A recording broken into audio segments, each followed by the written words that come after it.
तुम पाई कथाटीए शीर्षक मु आपण मानक स्वागत करुछि। दिनकर कथा चढ़ईटीए तार छुआ सहित समुद्र कूल खाद्य संग्रह करुथाए। एही समय रे समुद्रर एक उच्च ढेउरे तार छुआ समुद्र मध्य को भासीगला। यह देखि से बहुत मर्माहत हो पड़ा। किपरि तार छुआ को बंचाइब ताकू किछि बुद्धिबाट दिशिला नाही।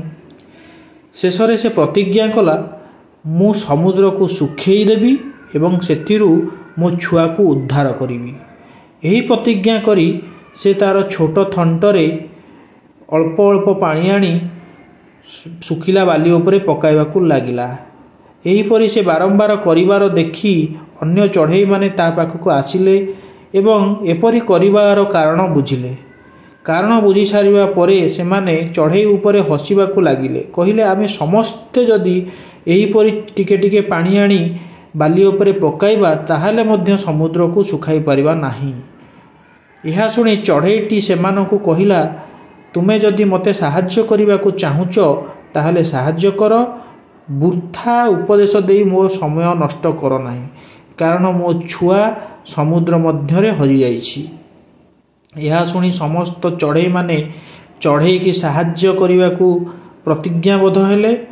देखु देखु हजार हजार चढ़ई आसी सही परी तांको थंटरे पानी आनी बाली उपरे पकेबाकू लागिले।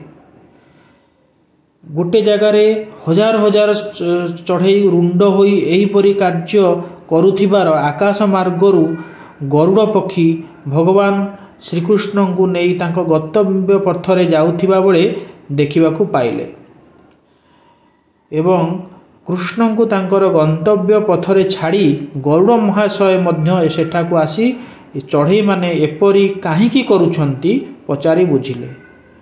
बुझिबा परे से कहिले, जदि आमे समस्ते मिसिकरी एहीपरी समुद्र को सुखाइबाकू चेष्टा करिबा तेबे मध्य विशाल समुद्र को सुखाई परिबा नाही।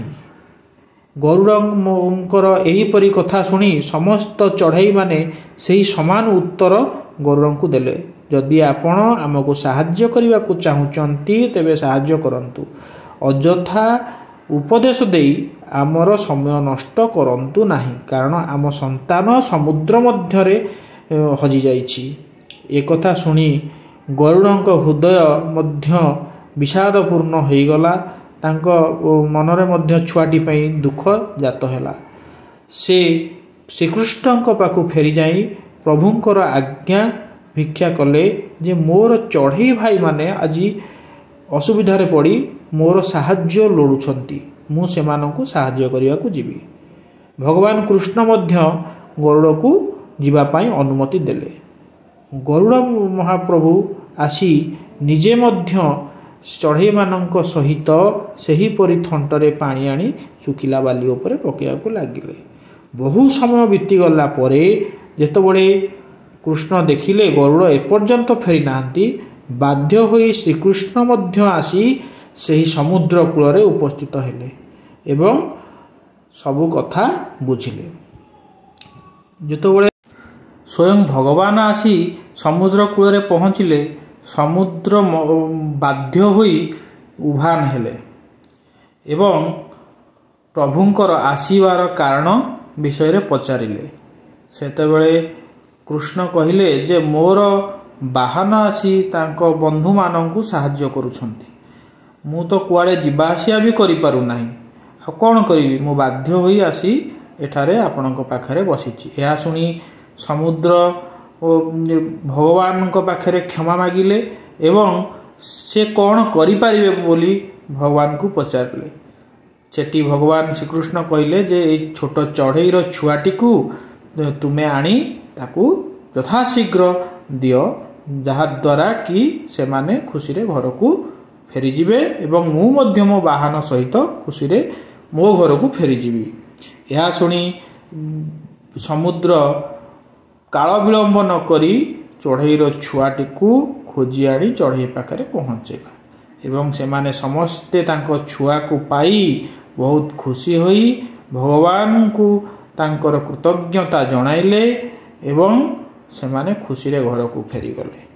प्रकृत रे ए कहानी रो आमे शिखिबा को पाइले जे एकता ही बड़।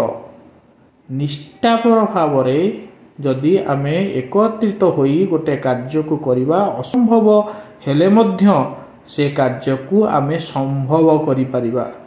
चढ़ई मानक पक्षरे समुद्र को सुखई तांको संतान को पाइबा असंभव कार्य हेले मध्य से माने चेष्टारत रहिथिले एवं एकत्रित रही काम करिबारु पूरा सृष्टिर नियंता नारायण आसी सेमानंकु साहाय्य कले एवं सेमाने तांकर शिशु को पाई पारिले।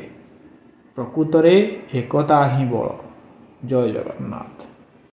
जदि गपटी आपन को भल लागि थाए तेबे लाइक शेयर सब्सक्राइब निश्चित करंतु। Thank you.